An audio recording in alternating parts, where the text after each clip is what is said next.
Hello friends, welcome to the channel. In this video, we will study the chapter 3 of the Spectrum book, which is the advent of the Europeans in India. On completing this chapter, we will get an idea on how various European powers established themselves and, except the British, how these European powers lost their control in India.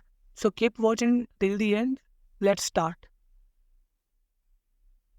So first to arrive in India were the Portuguese. They arrived in India to Cairo in 1498 and established their first factory in 1500 in Calicut. Then came the Dutch, who established their factory in 1605. The English arrived in 1608 and established their factory in 1611 in Surat. Then came the Danes, and finally the French arrived in 1667. So from here we can see that the Portuguese were the only Europeans in India who were commercially active for around 100 years.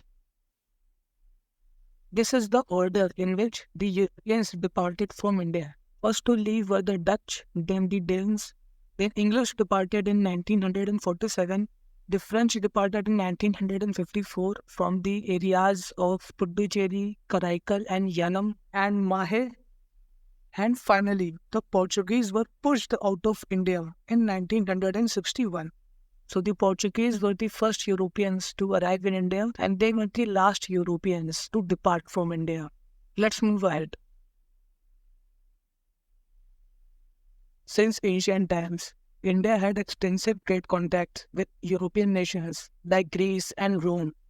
In fact, in the South Indian city of Arikamedu, many European objects had been found, and it was also known as a true Roman city in India.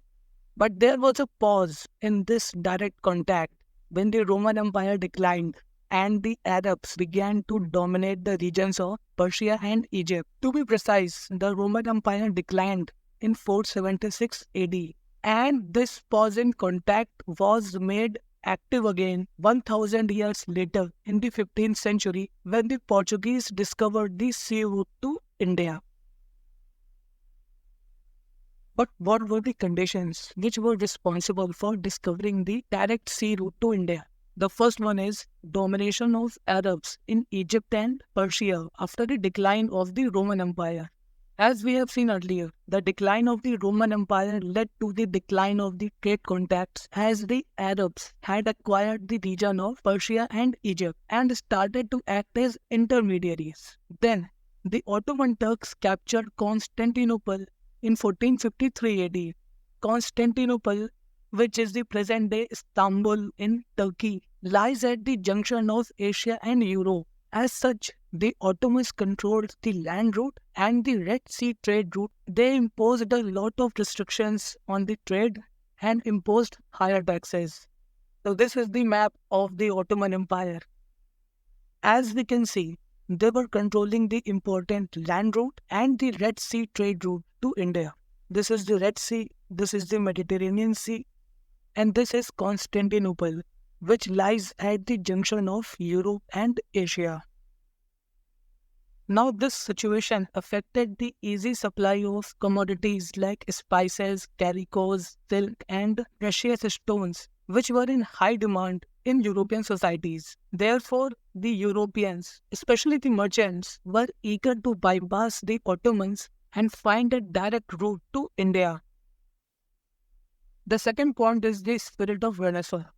Renaissance is that period between 14th and 17th century when many significant developments were taking place in the fields of art, architecture and science in Europe.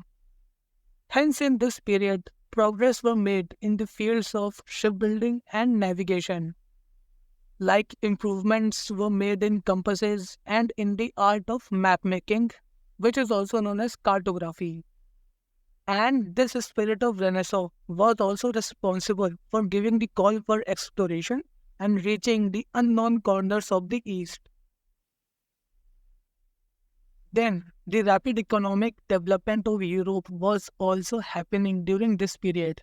The feudalism was declining, cities were growing, land under cultivation was expanding, improved plough were introduced, which made farming more efficient, improved soil health, and boosted crop yields. Then meat consumption also increased. Various scholars suggest that the main reason for the increase in meat consumption during the period of Renaissance was the increased criticism of religion during this period.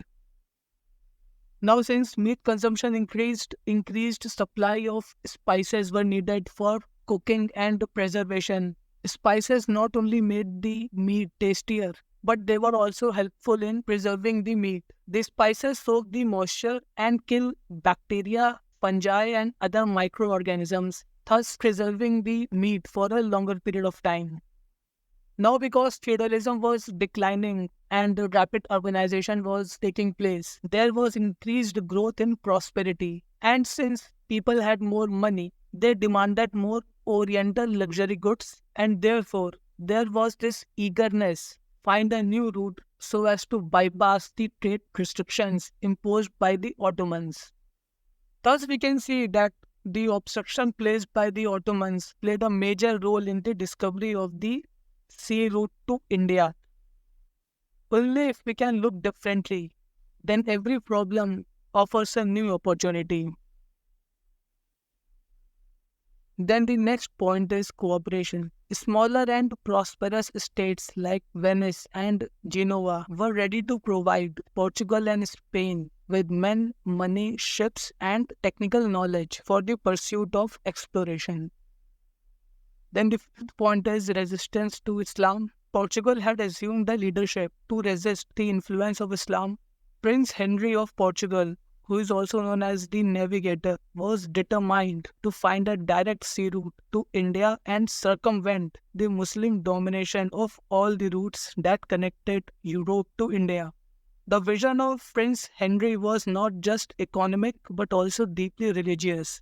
He wanted to spread Christianity to new territories and counteract the Islamic influence. Recognizing the importance and potential of Prince Henry's mission, Pope Nicholas V granted him a bull, which symbolized as if he had been conferred with the divine right to navigate the seas, combat Islamic influence, and promote Christian faith across new territories.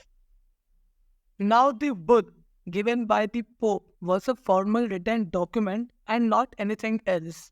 Since this document or the bull was given by the Pope, hence it is known as the Papal Bull, which could have looked something like this.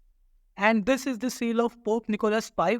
This seal was attached to the document which authenticated it. As a result of the religious approval, a large number of men and women, both skilled and unskilled, volunteered to join the exploration missions, thus giving them the crucial manpower. In the sixth point is the Treaty of Tordesillas. As both Portugal and Spain embarked on a mission to discover new sea routes and new territories, it became necessary to arrive at some sort of arrangement so that both these powers do not come in each other's way. And for this, the Treaty of Tordesillas was signed in 1494 between Portugal and Spain. They divided the non-Christian world by an imaginary line in the Atlantic. Portugal could occupy and claim everything to the east of the line and Spain to the west, and India lied to the east of the line.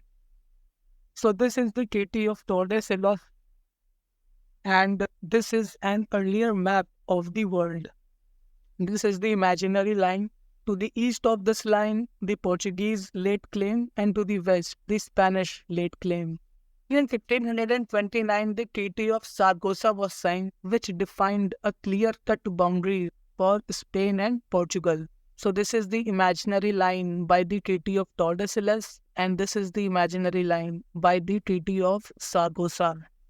In this region, the Portuguese laid most of their claims, and the other regions were left for the Spanish to make their claims. Then the seventh and last point is rounding the Cape of Good Hope. Bartolomeu Dias, who was a Portuguese traveler, he rounded the Cape of Good Hope and sailed to the east coast of Africa in 1487. He was the first Portuguese traveler to round the Cape of Good Hope. The Cape of Good Hope is near the southern tip of African continent, and Dias was convinced that the route to India has been found. This is where the Cape of Good Hope lies. As you can see, it is near the southernmost tip of the African continent. This is the memorial of Bartholomew Dias at Cape of Good Hope. This is Cape of Good Hope, and this is Cape Agulhas. Cape Agulhas is the southernmost point of the African continent. So Bartholomew Dias rounded the Cape of Good Hope Point and reached the east coast of Africa. On reaching the east coast of Africa, he was convinced that the route to India has been found.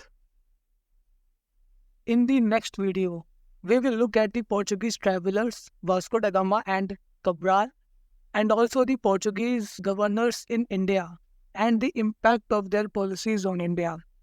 So do watch the next video. Thank you.